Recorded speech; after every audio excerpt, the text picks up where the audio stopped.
Ano? Kinilabutan ako nung nagtaas kayo ng flashlights. Wow. Grabe. Sana, ano, sorry makulit. Sorry, alas ka muna dito. Hindi. Sana napafeel namin sa inyo na hindi kayo nag-iisa. Katulad ko, hindi ako nag-iisa. Mapapalino ng mga makulit na alawan. Kaya nga, para napafeel namin sa inyo na hindi kayo nag-iisa, na nandito kami, nandito yung songs namin with you.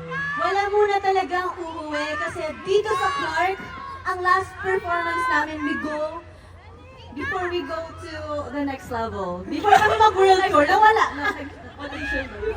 Before kami mag-world tour. So, okay guys, tama muna yung senti-senti. Ano muna, mag-joke muna kami. Pero ito, kailangan yung tumawa. Oh, required! Oh guys, please, support us! Please! Guys, ito, disclaimer, ang corny ng jokes. Pero Sobra. kasi namin mag-joke. Pag wala kaming joke, makakat yung performance namin. 45, ano lang siya. Pag walang tumawa, uwi na tayo. Hindi, basta kailangan nyo tumawa. Okay, tanaw! Wait, lalaki na eh. Nagko-coach pa ako kaibigan ng joke niya eh. Kaya ate kulat po galing lahat ng Oo. so pag corny siya, pag corny. Pag waling siya, ako yung sisigin niya. Ayan, ako una. Okay, para tapos na.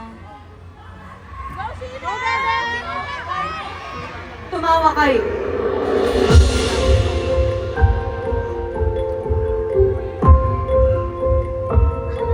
Aurora, anong tawag sa joke na hindi natuloy?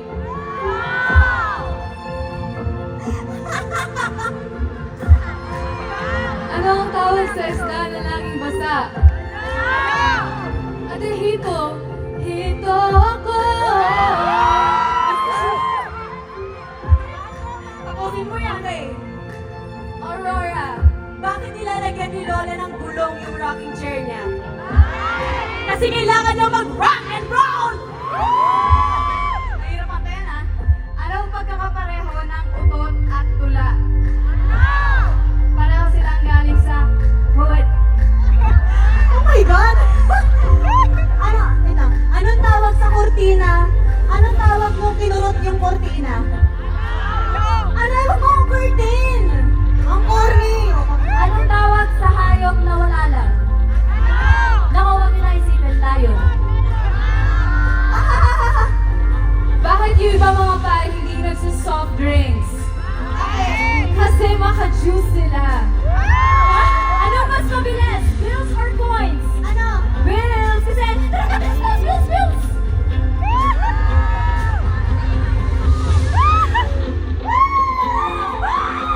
Okay lang yan! Let's go! Alright!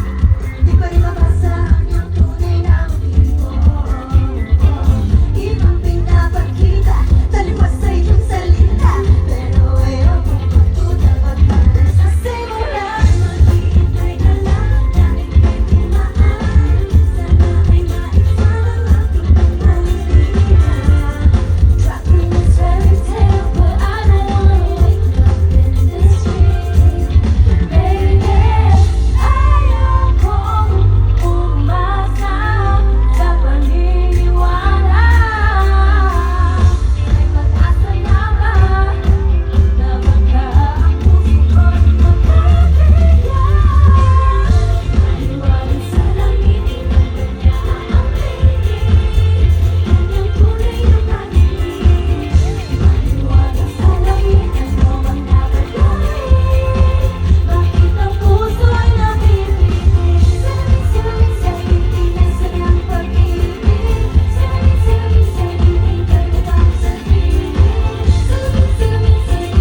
Wow!